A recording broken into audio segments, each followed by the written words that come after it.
साथियों, प्रभु यीशु मसीह के मधुर मीठे नाम में आपको मेरा प्रेम नमस्कार। आज मैं जिस अध्याय पर आपका मनन कराना चाहता हूँ वो है न्यायियों की पुस्तक अध्याय 17 और जिसका शीर्षक दिया गया है मीका की मूर्तियाँ।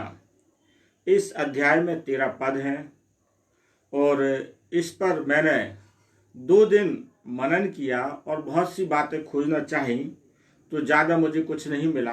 शायद जो परमेश्वर के और दास होंगे जो इस विषय पर और ज़्यादा प्रकाश डालने पाएंगे, लेकिन मुझे जितना प्रकाशन मिला उतनी बात मैं आज आपको बताऊंगा, क्योंकि मुझे बहुत ज़्यादा चीज़ें मैंने खोजना चाहा था पर नहीं मिला। तो जितना है मैं उतना, चूँकि अध्याय 22 में अध्ययन करा रहा हूँ तो मैं इसको छोड़ना नहीं चाहता था।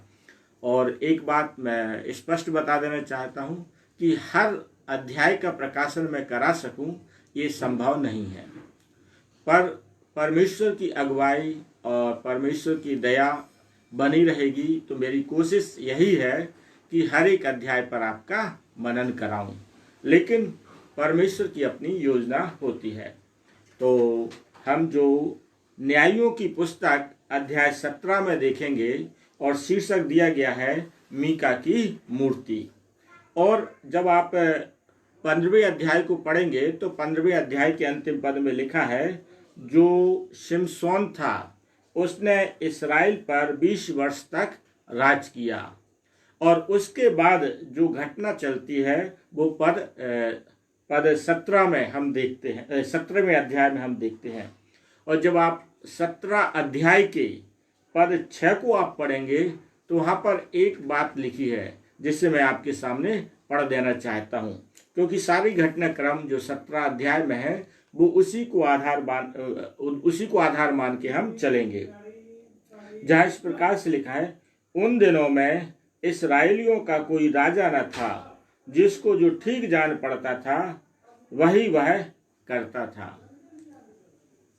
उन दिनों में इस्राएल में कोई राजा नहीं था और उस समय जिसको जो ठीक जान पड़ता था वही करता था।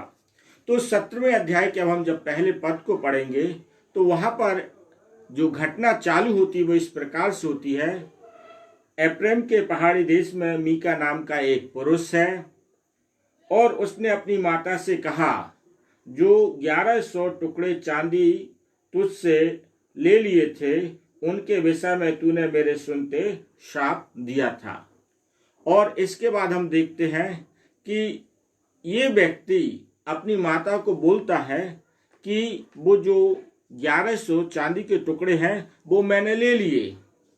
अर्थात पहले माँ को मालूम नहीं थे कि जो 1100 चांदी के टुकड़े हैं उसके बेटे ने लिए हैं, और जिसके कारण से उसकी माता ने क्या दिया था, शाप दिया था।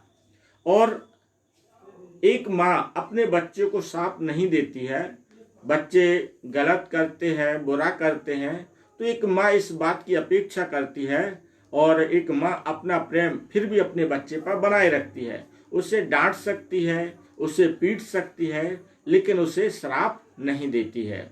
बहुत कम आपको देखने को मिलेगा। तो उसकी माता को, मीका की माता को मालूम नहीं था कि जो 1100 चांदी के टुकड़े हैं वो उसके बच्चे ने ले लिए हैं, मीका ने ले लिए हैं। लेकिन मीका इस बात को हम देखते हैं वो अपनी माँ को बताता है। तो उसकी माता ने जो श्राप दिया था, तो फिर आप आगे पढ़ेंगे तो क्या है, वो कहती है, माता तुरंत उसको क्या देने लगती है, यहोवा की ओर से उसे आशीष देती है। एक माँ हमेशा अपने बच्चों को आशीष ही देती है। बच्चा बुरा बर्ताव भी करता है तब भी आप देखेंगे कि माता के हृदय से अपने बच्चे के विरोध में जो दिल से निकलने वाली आह होती है या श्राप होता है वो कभी नहीं निकलता, पर एक माँ के हृदय से अपने बच्चे के लिए आशीष ही निकलती है। इसलिए जब परमेश्वर अपनी तुलना करता है या लोगों को समझाने के लिए दृष्टांत देता है तो प्रभु यीशु मसीह इस बात को कहते हैं कि जैसे मुर्गी अपने बच्चों को अपने पंखों के तले छिपा के रखती है, वैसे ही मैं भी तुम्हें छिपा के रखती हूँ। अर्थात एक माँ अपने बच्चों को छिपा के रखती है। और एक माँ से बढ़कर प्रेम को हम यशायाह में पढ़ते हैं कि एक माँ अपने बच्चे को भूल सकती है, लेकिन मैं तुम्हारा परमेश्वर हूँ जो तुम्हें नहीं भूलता। मैंने तुम्हारा चित्र अपनी हथेली पर बना के रखा। तो एक माँ से तुलना परमेश्वर करता है कि एक माँ की तरह मैं तुमसे प्यार करता हूँ, एक माँ की तरह मैं तुम्हारी देखभाल करता हूँ।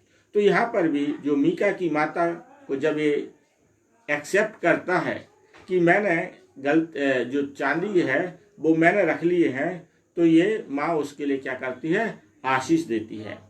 फिर इसके बाद हम जो घटना देखते हैं कि मीका की जो माता है वो इस बात का वो क्या करता है, मीका अपनी माँ को पैसा फिर देने की बात करता है। और इसके बाद जो माता भी है वो क्या करती है, वो उसे यहोवा के लिए निश्चित रीति से अर्पण करना चाहती है।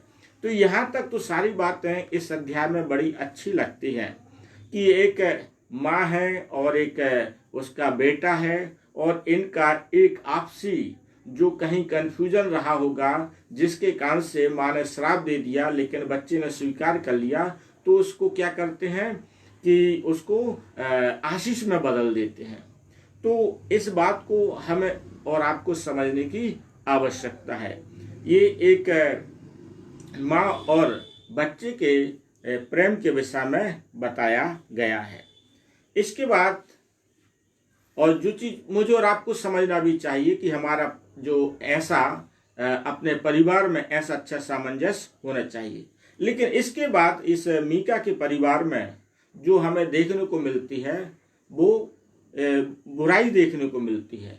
अर्थात परिवार में इनका मकसद अच्छा है, लेकिन जो गतिविधियां हैं वो अच्छी गतिविधियां देखने को नहीं मिलती। परमेश्वर के विरुद्ध गतिविधियां हमें देखने को मिलती हैं।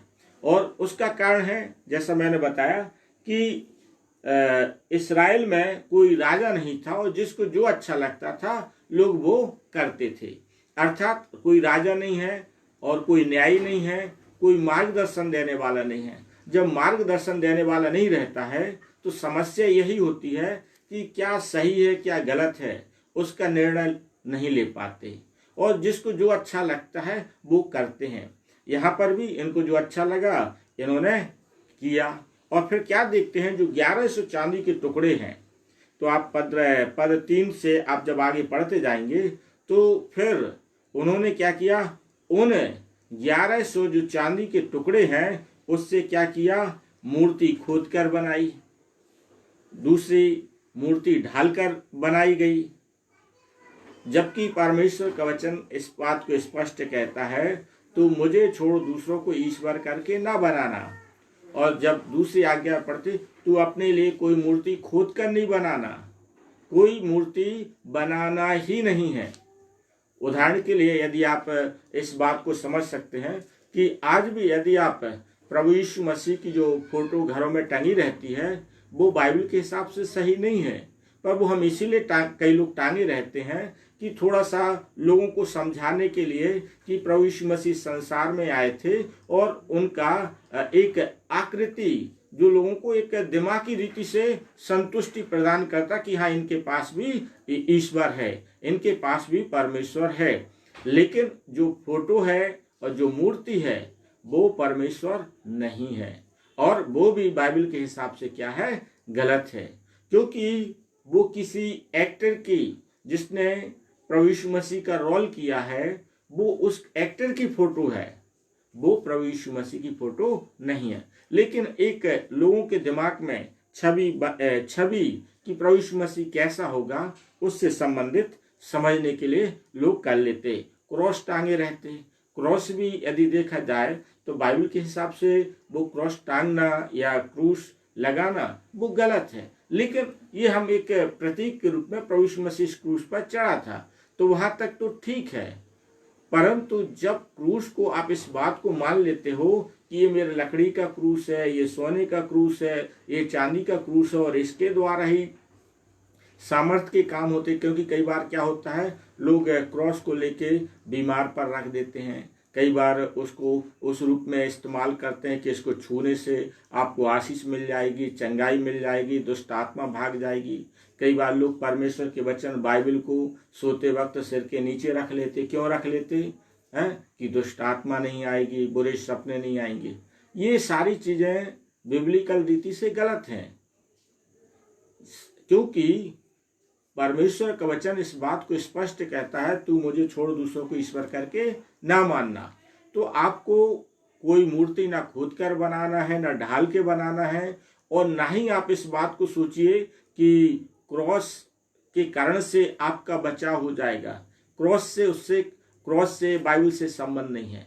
बाइबल का संबंध जब आप परमेश्वर का वचन पढ़ेंगे, उसका संबंध पढ़ने से है, क्योंकि विश्वास सुनने से और सुनना मसीह के वचन से।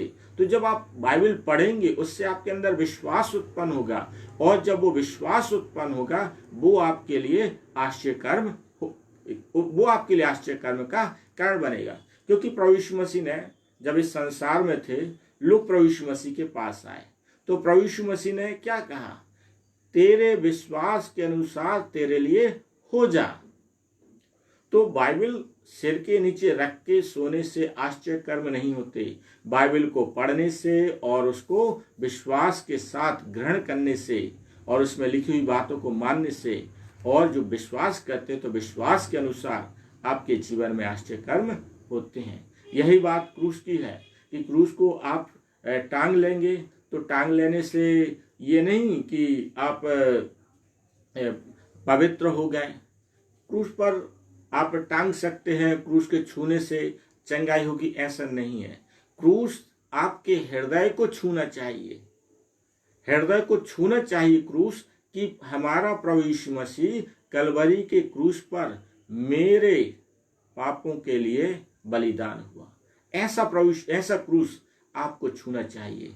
और जब ऐसा क्रूस आपको छुएगा और आप पश्चाताप करेंगे, प्रभु यीशु मसीह मेरे ही पापों के कारण से इस संसार में आया, मेरे पापों को लेकर वह कलवरी के क्रूस पर चढ़ाया गया, उसके लहू के बहाए जाने से हमारे पाप अपराध धोए जाते हैं, मिटाए जाते, क्षमा किए जाते। जब हम इस बात को एक्सेप्ट करते हैं, तब क्रूस का आपके जीवन में महत्व है। नहीं तो वो लकड़ी की एक आकृति है, लोहे की आकृति है, उससे कुछ नहीं होगा। आप बस एक पहचान रहेगी क्रूस टांगने से कि आप एक ईसाई व्यक्ति हैं, इसके अलावा कुछ नहीं है। लेकिन जब क्रूस आपके हृदय में रहेगा, आप में से सामर्थ्य निकलेगी, परमेश्वर आपको इस्तेमाल करेगा, परमेश्वर आपको अपने नाम के लिए उपयोग करेगा, और शैतान आपसे भय खाएगा, शैतान को आप घुड़कने पाएंगे, और प्रभु यीशु मसीह आपको अपने महिमा के लिए इस्तेमाल करने पाएगा। तो इस बात को हमें समझना है। तो यहाँ पर हम देखते हैं कि ये जो मीका और उसकी माँ है और जो पूरा परिवार है, इनको मार्गदर्शन देने वाला कोई नहीं है, और मार्गदर्शन नहीं देने के कारण से इनको जो अच्छा लगा है ये वो कर रहे हैं, और वो चीज बाइबल में यहाँ पर लिखी है। तो यहाँ पर जो हम देखते हैं, मूर्ति खोद कर बनाते हैं, ढाल कर बनाते हैं, फिर एक देव स्थान का वर्णन मिलता है, फिर एपोद का भी हमें यहाँ पे देखने को मिलता है। जो एपोद होता है, एक छोटा ऊपरी कपड़ा जिसे याजक पहनते थे, और महायाजक का एपोद खास होता था, क्योंकि उसके सामने की तरफ 12 रत्नों से जड़ा हुआ सीनाबंद होता था, जिसे आप पढ़ सकते हैं निर्गमन 28 अध्याय के पद 4 और 6 में। इसके बाद आप और भी देखेंगे कि कई एक ग्रह देवता बनाए गए, और पुरोहित हेतु उन्होंने क्या किए, अपने बेटे का संस्कार कर लिया। अर्थात अपनी सारी मन की चीजें चल रही हैं। और कई बार हम लोगों को देखते भी हैं कि जो लोग वास्तव में सही शिक्षा के साथ नहीं चलते हैं, और सही वचन के साथ नहीं चलते हैं, और सही अगुवे के साथ नहीं चलते हैं, और जो उनसे अलग रहते हैं, वो अपनी मर्जी का कुछ भी करने लगते हैं। और यहाँ पर हम इस बात को देखते हैं, इन्होंने अपनी मन मर्जी का करने के चक्कर में इन्होंने ईश्वर के विरुद्ध, जीवते परमेश्वर के विरुद्ध में कार्य किया और ये अपने बेटे को पुरोहित बना दिए।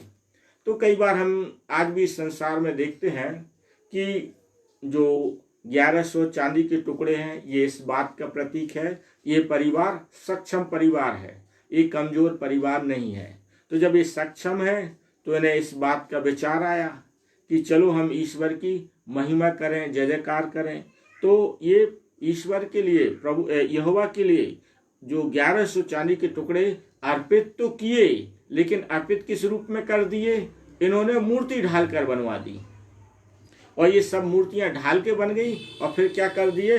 अपने ही बेटे को क्या बना दिया? उसका पुरोहित बना दिया। आज भी आप देखेंगे इस संसार में ऐसे जो लोग हैं जो आर्थिक रीति से सक्षम हैं, आर्थिक रीति से सक्षम लोग क्या करते, कई बार हम देखते हैं वो जो चल रही कलीसियाएं हैं उसमें से वो अलग हो जाते हैं और वो क्या करते हैं, चूंकि उनके पास आर्थिक रीति से सक्षम है तो वो क्या करते हैं, अपना स्वयं एक भवन बना लेते हैं और वो भवन बना लेते हैं, उसको एक चर्च का रूप दे देते हैं और वो क्या करते हैं कि वो कलीसिया को अपने अनुसार चलाते हैं। ना उन्होंने वो क्यों चलाते हैं, क्योंकि ये भी चीज़ आप एक और चीज़ देखेंगे, कई बार कुछ लोग इसको बुरा भी मानेंगे, कई बार लोग सरकारी नौकरी करके या सारा जीवन अन्य जगह पर उन्होंने क्या किया, सेवाएं दी और जब रिटायरमेंट हो गया और जब हाथ पैर ज़्यादा उतना उत्साह रहा नहीं तो कई बार लोग क्या करते हैं, सेवा में आ जाते हैं। सेवा में क्यों आ जाते हैं? सेवा एक बहुत अच्छा स्थान है जिसको, क्योंकि बुजुर्गी की अवस्था में एक बुजुर्ग को क्या चाहिए, उसकी सुनने वाले लोग होना चाहिए।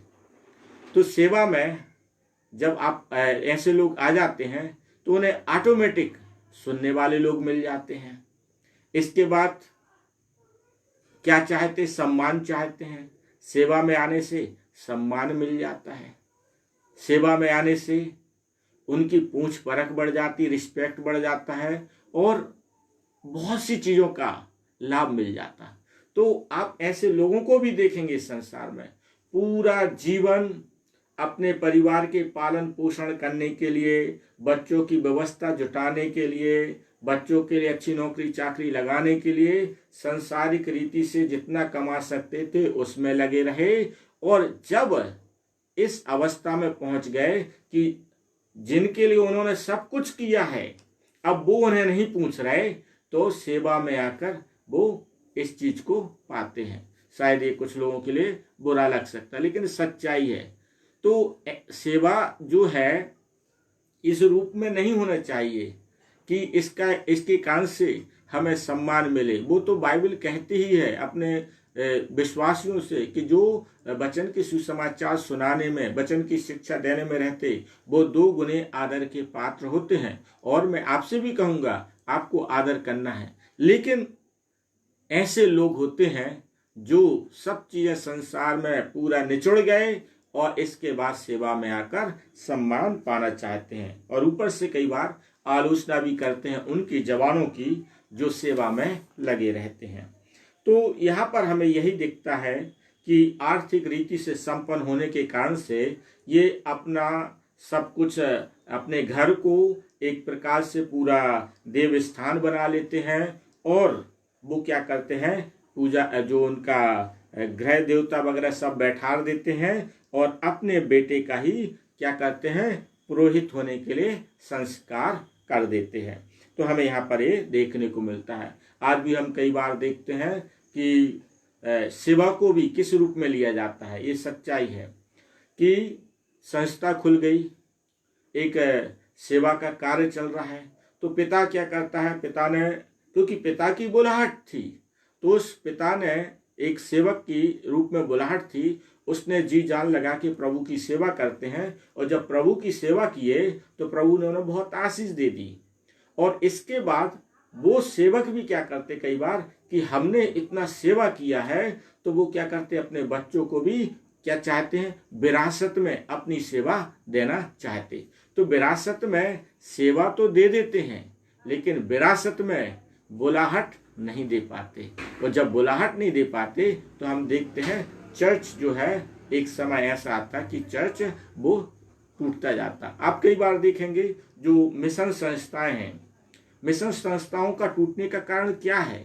वो यही है कि जब भारत में मिशनरी लोग थे, उन्होंने जो सेवाएं दी वो इस रूप में सेवाएं नहीं दी कि ये सेवाएं मैं करूंगा और मेरे बाद मेरे बच्चे विरासत में इस सेवा को लेंगे। उन्होंने निस्वार्थ सेवा की और अपने पीछे उनके हाथों में सेवा सौंप देते थे जो परमेश्वर के द्वारा बुलाए हुए लोग थे। तो आप तो सेवा बढ़ती ही तब है जब बुलाए हुए लोग अपनी सेवा को बुलाए हुए लोगों के हाथों में सौंपते हैं। लेकिन जब पारिवारिक रीति से हम इसको देखते हैं तो फिर वो क्या हो जाता है कि याजकीय कार्य, यदि आप देखेंगे जो याजकीय कार्य है वो एक परिवार से दूसरे परिवार के रूप में जाता है कि एक याजक का बेटा याजक बनेगा, लेकिन जो बुलाहट वाला है, जो विरासत में बुलाहट नहीं मिलती। तो हम इस बात को यहाँ पर देखते, अपनी मर्जी का यहाँ पर कार्य चल रहा है। इसके बाद पद 17 अध्याय के 6 पद में देखते हैं, वो बात यही है, ये सब चलने का कारण यही था क्योंकि इनको कोई सही रीति से बताने वाला नहीं था, मार्गदर्शन देने वाला नहीं था, जिसके कारण से जिसको जो अच्छा लगता था वो करते थे। फिर पद 17 अध्याय के 7 पद से 13 में थोड़ा सा उन्हें बुद्धि खुलती है। तो फिर हम देखते हैं कि जो मीका के यहाँ एक बेथलेहम से आया हुआ एक लेवी व्यक्ति रहता है, वो उससे बोलते हैं कि तू हमारा क्या कर, पुरोहित बन जा। और वो पुरोहित के रूप में संस्कार करते हैं और उसको भत्ते के रूप में नौकर के रूप में रख लेते हैं और पुरोहित के रूप में रख लेते हैं। आप पूरा उसे पढ़ेंगे तो आप देखेंगे सुधार तो किया कि उसने अपने बच्चे की जगह एक लेवी व्यक्ति को, क्योंकि प्रभु का सेवा कार्य के लिए एक लेवी व्यक्ति को जो चुना जाना चाहिए था, तो वो उसका सुधार करता है। तो सुधार किया जाना चाहिए कि सेवा कार्य में जो बुलाहट से आए हुए लोग हैं उनको प्रोत्साहित किया जाना चाहिए। हमें केवल इस बात को प्रभु के कार्य के लिए ये नहीं सोचना चाहिए कि हमारी विरासत को या हमारे के कार्य को हमारे ही बच्चे संभालेंगे। अच्छी बात है, यदि आपके बच्चे बुलाहट से आए हैं तो बेस्ट बात है। और यदि आपके बच्चे एली के समान लुच्चे हैं और आपके बच्चे यदि शामुएल के बच्चे के समान यदि परमेश्वर की राह पर नहीं चले हैं, तो आप इस बात को मानिए कि जिस प्रकार से एली बुलाहट के साथ था, परमेश्वर उसके साथ बना रहा, लेकिन उसके बच्चे लुच्चे निकले और एली ने क्या किया था, अपने बच्चों को जबरन सेवा में बनाए रखा था। तो हम उसका परिणाम देखते हैं। शामुएल परमेश्वर के लिए बालक अवस्था से ही समर्पित था, लेकिन उसके बच्चे उसकी राह पर नहीं चले थे। तो उसी प्रकार से जब हम सेवा कार्य में हैं तो हमें इस बात को नहीं सोचना है कि सारी चीजें जब हमने बनाई हैं तो इसका विरासत हम अपने बच्चों को ही सौंपें। यदि आपके बच्चे परमेश्वर की राह पर चलते हैं और अच्छे हैं तो बहुत अच्छी बात है, उनको आप प्रोत्साहित करिए, उनके लिए आप आगे बढ़ाइए। लेकिन यदि आपको लगता है उनमें परमेश्वर की बुलाहट नहीं है, वो परमेश्वर के चुने हुए की राह पर चलने के लिए योग्य नहीं है, तो आप उन्हें जबरन इसलिए ना थोपें कि उन्हें कोई दूसरा रोजगार नहीं मिल सकता है, तो अपनी बुलाहट उनको सौंप दें। तो इस बात को समझना है और इस बात को हमें 17वें अध्याय के जो अंतिम हिस्से में हम देखते हैं कि इसने जो मीका था, इसने अपने बच्चे का संस्कार पुरोहित के लिए तो किया जरूर था, लेकिन जब उसे भाई मिल गया बुलाहट वाला जो लेवी के घराने का था, जो लेवी था, तो उसने उसका संस्कार करता है और वो उसको प्रोत्साहित करता है। जब आप आगे के अध्याय में देखेंगे तो कैसे उसे प्रोत्साहित करके आगे बढ़ाया। तो इस बात को हम जो सेवा में हैं और जो विश्वासी हैं उसको भी इस बात के अंतर को समझना है कि मेरे ऊपर यदि परमेश्वर का कौन व्यक्ति मेरा मार्गदर्शन बना है वो व्यक्ति मार्गदर्शक बना है जो परमेश्वर की बुलाहट से आया हुआ व्यक्ति है या विरासत में सारी चीज़ों को पाया हुआ व्यक्ति है। आप कई बार देखेंगे कि जो बड़ी बड़ी संस्थाएं हैं तो उनके पिता ने बुलाहट के साथ सेवा शुरू की और उनके द्वारा बहुत बड़े सामर्थ्य के काम होते गए, लेकिन जो उनके बच्चों की प्रार्थना के द्वारा आशीष नहीं मिलती, लेकिन विरासत बनी है तो उसको वो चलाते हैं।